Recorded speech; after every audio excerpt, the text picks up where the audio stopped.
¿Qué tal? Vamos a arrancar de lleno con este análisis de hoy. Es súper emocionante desglosar textos históricos y ver cómo cobran vida. Y la verdad, hoy tenemos algo verdaderamente fascinante entre manos.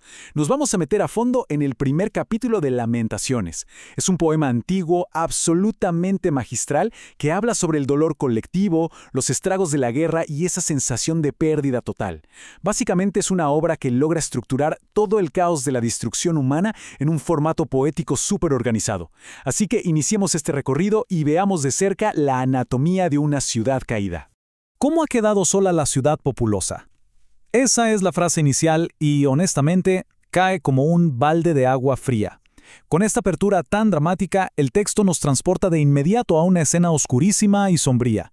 Pensemos en una metrópolis de la antigüedad, que alguna vez estuvo repleta de vida, de ruido, de gente, y ahora está completamente vacía, sollozando en el silencio de la noche.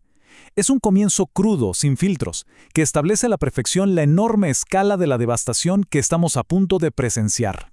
Cuando vamos a desglosar esto observando un contraste de antes y después que es, francamente, brutal. La ciudad de Jerusalén sufrió una transformación radical. Tanto a nivel físico como político, pasó de ser una potencia súper respetada, la grande entre las naciones, a ser una provincia totalmente sometida, hecha tributaria, obligada a pagarle impuestos a sus propios conquistadores. Hablamos de una caída catastrófica, desde la cima del mundo hasta la servidumbre absoluta. Y este drástico cambio nos ilustra brillantemente uno de los recursos literarios más poderosos del texto: la personificación. O sea, el autor no solo nos habla de ladrillos y edificios destruidos. Bueno, más bien transforma la ubicación geográfica de Jerusalén, o Sión, en una viuda abandonada que está de luto. Las mismas calles que antes se llenaban a reventar para las fiestas solemnes, ahora solo tienen puertas asoladas. Es un puente directo y súper empático entre la historia antigua y las emociones humanas de hoy en día. De hecho, el texto nos sumerge en unas imágenes que son muy viscerales. Pensemos en esta ciudad llorando amargamente en la oscuridad, con las lágrimas marcándole las mejillas. Y lo que agrava esta tragedia, lo que la hace aún más pesada, es el aislamiento absoluto. De todos sus amantes y amigos, literalmente no hay nadie que se acerque a consolarla. Quienes antes eran sus aliados incondicionales le dieron la espalda, la traicionaron y se volvieron sus enemigos. Ahora bien, para entender este poema a fondo, tenemos que mirar su propio marco de referencia. El texto nos da una explicación muy directa de por qué ocurrió esta destrucción, basándose en la teología de su época. Y, manteniéndonos 100% objetivos frente a este racionamiento religioso, la causa se le atribuye a una intervención divina. El texto afirma que Jehová afligió a la ciudad por la multitud de sus rebeliones. Para el autor de aquel entonces, esta catástrofe no fue ni por asomo un accidente de la historia. Fue vista como un castigo deliberado. Y la destrucción no discriminó a nadie. Estamos hablando de que abarcó absolutamente todos los estratos: sacerdotes, vírgenes, príncipes, ancianos y niños. Básicamente ningún nivel de la sociedad antigua quedó intacto. Los líderes perdieron toda su fuerza, los religiosos se quedaron sin propósito y los niños fueron llevados en cautiverio. Fue un colapso social a nivel general, donde absolutamente nadie, sin importar su estatus o poder, logró escapar del desastre. Y como si fuera poco, miren, a la destrucción física hay que sumarle una capa extrema de humillación. Los enemigos no solo ganaron la guerra, ahora prosperan y se burlan abiertamente de la caída de Jerusalén. Y quizá lo más devastador a nivel cultural, han invadido el santuario sagrado, el espacio más íntimo y reservado de toda su religión.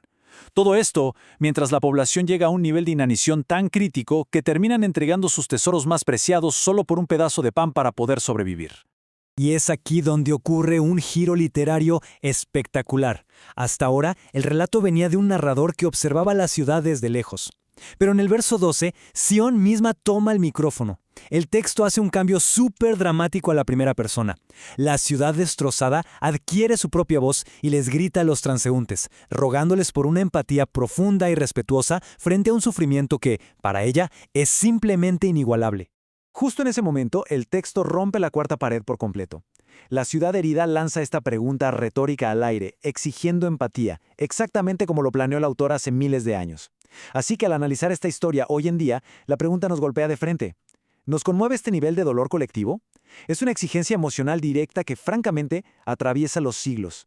A través de esta voz en primera persona, Sión empieza a detallar su agonía usando metáforas que son intensísimas, superfísicas. O sea, describe el castigo divino como un fuego que fue enviado desde lo alto y que se metió directamente a consumir sus huesos. Habla de una red escondida para atrapar sus pies y de un yugo pesadísimo, atado a su propio cuello, hecho con sus propias transgresiones.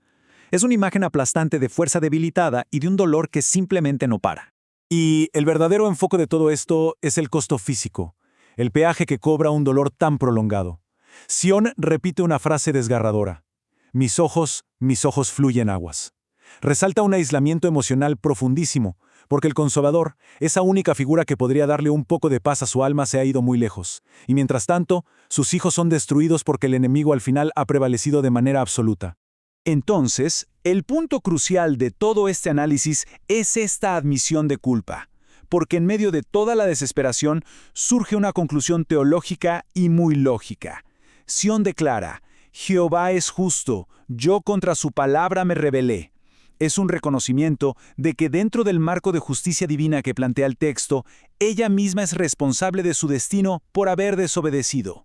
Pero ojo, esta lógica teológica choca de frente con una realidad emocional que es sumamente cruda, porque conocer el porqué de un castigo no apaga para nada el dolor físico de estarlo viviendo. Las palabras que usa son viscerales: mis entrañas hierven, mi corazón se trastorna dentro de mí. Es literalmente la anatomía del pánico y la agonía interna llevada al límite de la capacidad humana. Y la cruda realidad es que no hay escapatoria alguna. Afuera, en las calles, la espada hace estragos de manera indiscriminada. Pero adentro, en los hogares donde supuestamente debería haber refugio, simplemente reina y señorea la muerte por inanición y enfermedad. Es una situación asfixiante, ineludible, un callejón sin salida que marca definitivamente el punto más oscuro y trágico de toda esta narrativa. Lo que nos lleva al cierre del capítulo. Toda esta desesperación de Sión termina transformándose en una petición final muy contundente de justicia retributiva. Ella no perdona a sus enemigos. Al contrario, pide que su maldad sea juzgada con la misma vara. Su ruego es explícito y directo: que caiga sobre ellos exactamente el mismo castigo divino que ella acaba de sufrir en carne propia. Es un final que nos deja en absoluto suspenso. Vemos de cerca la caída, la admisión de culpa y, finalmente, ese deseo tan humano de devolver el castigo. Al terminar nuestro análisis de hoy, queda flotando una pregunta súper provocativa. ¿Presenciar este ciclo tan crudo de venganza y sufrimiento compartido cambia la forma en que vemos las tragedias históricas?